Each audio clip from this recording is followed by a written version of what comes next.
আসসালামু আলাইকুম গাইস, কেমন আছেন সবাই? আশা করি ভালো আছেন।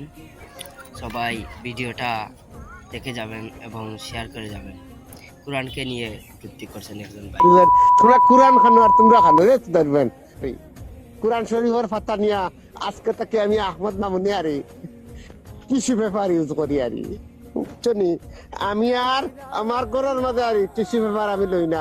কোরআন শরীফের এক ফাতা পুচি এক ফাতা টানি আর ডাইরেক্ট কি আরি মুতিয়ারি পানি ফসাত করি আরি আমার বছর আগাও আমি হুকাই আরি।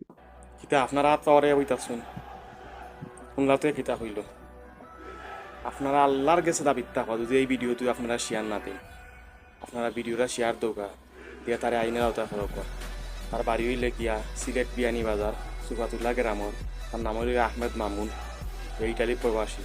আপনারা ভিডিওটা বেশি বেশি করে শেয়ার দৌকা এটা আইনের চৌক গিয়া ভিডিওটা গিয়া পরে গিয়া আর বিয়ানি বাজারের বাই এন্তরে করেন তার কত বড় সাহস মুসলমান হল তোর শ্রেষ্ঠ কিতাব হইল কোরআন শরীফ। কোরআন শরীফের টিস্যু বানাইয়া ব্যবহার করে বেনিবাজারও ভাইয়েন আপনারা তোমার ভিডিওটা দেখার দেখতে দেন। আপনারা আমি জোর আত্মি হইলাম ভাইয়েন আপনারা এটার প্রতিবাদ করুকা, তারা আইনের আওতা আনুকা, তারা গার্জেন দিয়ে আনুকা, আইন তারা জিকাউকা হে ধরনের ভিডিও এখানে করলো আমরা মুসলমানদের অসম্মান কইরা। আর ভিডিওটা দেখার পরে আপনারা ভিডিওটা বেশি বেশি করে শেয়ার দেবেন, তাই না শুরুতে আমার ভিডিওটা করে।